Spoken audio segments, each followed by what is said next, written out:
අල්කොබාර් එක මේ අල්කොබාර් එකේ කොනෙච් එක පැත්තට ආව පොඩ්ඩක් මේ ඉස්සර ඇත්තට මෙතන පාට ලස්සනයි මේ වලට පේන්නේ දැන්නේ කොම කන්ස්ට්‍රක්ෂන් මේගොල්ලෝ හදනවා කඩලා ඔක්කොම වටම අරලා හදනවා එක්ක බිල්ඩින් එකක් තියෙනවා කොනෙච් එක මේ මං හිතන් හිටියේ ඇත්තටම මේ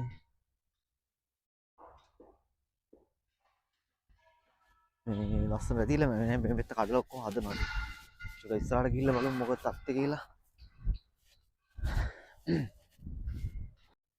සෞදි වල මේගොල්ලන්ට මේ කියන්නේ වැව් නෑනේ වැව් කියන්නේ වතුර නෑ ඒතර මේගොල්ලෝ වතුර ඔක්කොම පිටින් ගෙන්නන්නේ ෆිල්ටර් කරගන්න ඕනේ ඒ වගේ දේවල් තියෙනවා උල්පත් මුකුත් වතුර නෑ මේගොල්ලෝ ඇත්තටම අර වැව් වගේ පොඩි ඒ වගේ ඒවට ආසයි දැන් මේකේ මෙතන පාක් එකක් තියෙන්නේ මේගොල්ලෝ මේ පොඩි වැවක් වගේක් හදලා තියෙනවා සන හංසයෝ ටිකක් ඉන්නවා මේගොල්ලෝ මේකට දාලා මේකේ පොඩි පොඩි මාළුත් ඉන්නවා ඒතර දැන් මෙතන අර පොඩි පොන්ටයක් වගේ තමයි මේගොල්ලෝ මේක හදලා තියෙන්නේ මේ අය අයිත් දන්නේ නැහැ මම පොඩ ඉස්සරහට ගිහලා පොඩ්ඩක් try එකක් දෙන්නම් පෙන්නන්න පොඩි සෙට් එකක් ඉන්නවා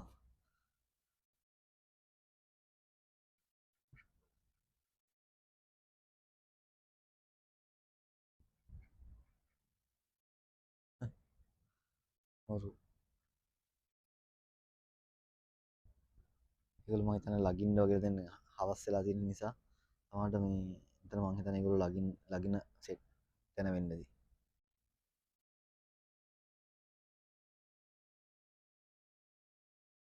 ඔයගොල්ලෝ නිදා ගන්න තැන තමයි මම හිතන්නේ ඉතින්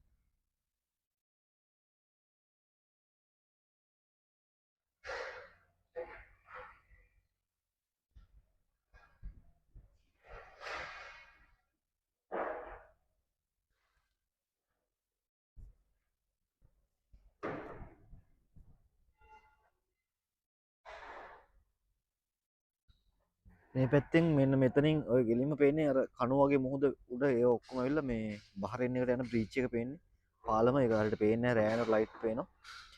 මේ හරියෙන් කෙලින්ම පේනවා බහරෙන් එක දැන් මේ වෙලාවේ පේන්නේ මේ මීදුමු වගේ පොඩි ගතියක් තියෙනවා මේ ක්ලයිමේට් එක පොඩ්ඩක් චේන්ජ් වෙලා තියෙනවා